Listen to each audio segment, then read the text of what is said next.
ადამიანი, რომელიც სხვის ტკივილს ვერ გზნობს და ვერ განიცდის, მისთვის საშინელი სამჟავრო იწყება ცუდად. გახსოვთ საშინელი სამჟავროზე, ერთ-ერთი რაც ჩვენ განგვიჟის იქნება ის, რომ ადამიანს შიოდა, წყუროდა, პატიმრობაში იყო და ავად იყო და ამ შემდეგ ჩვენ არ გვტკიოდა მის გამო გული. უფალი არ გვეუბნება იქ რომ გადავარჩინო, ჩვენ არავის გადამრჩენელი არა ვართ, საკუთარი თავის გადარჩენა არ შეგვიძლია. უფალი გვეუბნება რომ თანაგზნობა უნდა გქონდეს. თანაგზნობა უნდა გქონდეს ადამიანების, რომელსაც ტკივათ, რომელსაც უჭირ. მაინც აღარ ვახსენეთ ათეისტები საშინელ ტკივილს უნდა იწოვდნენ ჩვენში, თანაგზნობას და ტკივილს.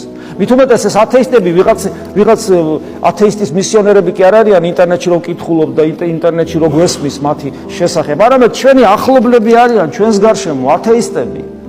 ჩვენი ოჯახის წევრები არიან ჩვენს გარშემო ათეისტები. გავიხსენოთ ყველა. ჩვენ ხედავთ მათ ჩვენს გარშემო ათეისტებს, რომლებიც გვიყვარან, რომლებთან ერთად ცხოვრება გაგვივლია, რომლებიც ჩვენ თვალწინ ბერდებიან, რომლებიც ზოგი გარდაიცვალა, ზოგი ახლა მალე გარდაიცვლება. ჩვენ ხედავთ ისინი ათეისტები არიან. ჩვენ ხედავთ რომ მათი ცხოვრება ისე გადის, რომ ერთხელ არ დაფიქრდება, კი მაგრამ რა მინდა მე, აი ეს კიდევ ერთი ნიუანსი.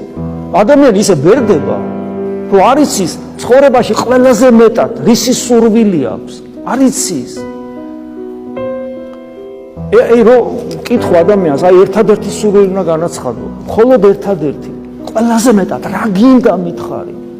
ნუ თუ სულელი იქნება და იტყვის რომ ბოზბაში მინდა ვან ჩიხით მალ ვარსაბევით, ან ტელეფონი მინდა, ან მანქანა მინდა, ნუ თუ ისეთი სულელი იქნება რომ დიდხანს ვიცოცხლო მინდა. ხო 200 იცოცხლე ხო მოკვდები მაინც. აი რას იტყვის ადამიანი როცა კითხავ რომ აი ყველაზე ძალიან რა გინდა, ოღონდ დაფიქრდი, არ იჩქარო, გეხოცები, აი ის თქვი.